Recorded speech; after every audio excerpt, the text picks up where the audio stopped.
Which of the following calcium channel blocker, CCB means calcium channel blocker, which of the following calcium channel blocker is used as anti-anginal agent?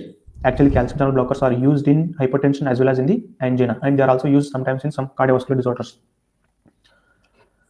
Which of the following calcium channel blocker is used as anti-anginal agent, which has the highest possibility to produce negative inotropic effect, AV nodal block or AV conduction velocity, and which causes bradycardia and decreased cardiac output? So these all actions are associated on the heart.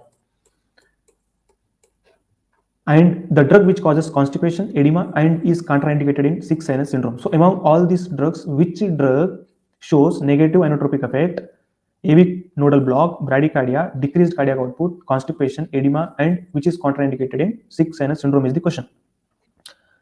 To answer this question, let me tell you, in calcium channel blockers, remember one thing, in calcium channel blockers, we have two types. One is non-dihydropyridine, non-dihydropyridines, and non-dihydropyridines, and the second one is dihydropyridines.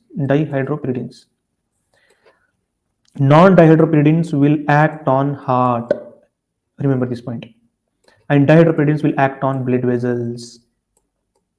And examples of non-dihydropyridines is diltiazem and verapamil.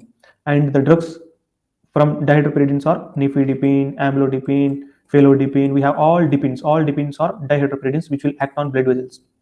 When calcium channels are blocked on the blood vessels, vasodilation will be taking place and blood pressure will be decreased due to reduced peripheral resistance. But when calcium channels were blocked in the heart, it will show negative inotropic effect. It will block AV conduction velocity. It will cause bradycardia and decreased cardiac output. So see here, nifedipine is dihydropyridine. Amlodipine is dihydropyridine.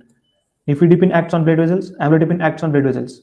Here the two options are diltiazem and verapamil. Among these two, one will be the answer. Diltiazem is acting on heart. Verapamil is also acting on heart. So how to identify this? How to identify this answer is, see here he is telling the drug will also cause constipation and edema, and it is contraindicated in sick sinus syndrome. So in this, diltiazem will not cause constipation and verapamil will cause constipation. All these actions are similar with diltiazem and verapamil, but when we talk about constipation, verapamil has side effect as constipation, and it also contraindicated in sick sinus syndrome. So the answer will be D, verapamil. Let me clarify here. See, we have verapamil and diltiazem. These both are non-dihydropyridines which will act on heart particularly. And dihydropyridines are nifedipine, sustained-release tablet, amlodipine, nicardipine, felodipine, all these drugs. We have many other dipines. They will act on blood vessels. So we have to select verapamil and diltiazem. So verapamil and diltiazem, in these two, we have to select verapamil because verapamil is showing constipation, whereas diltiazem has no constipation. Simple.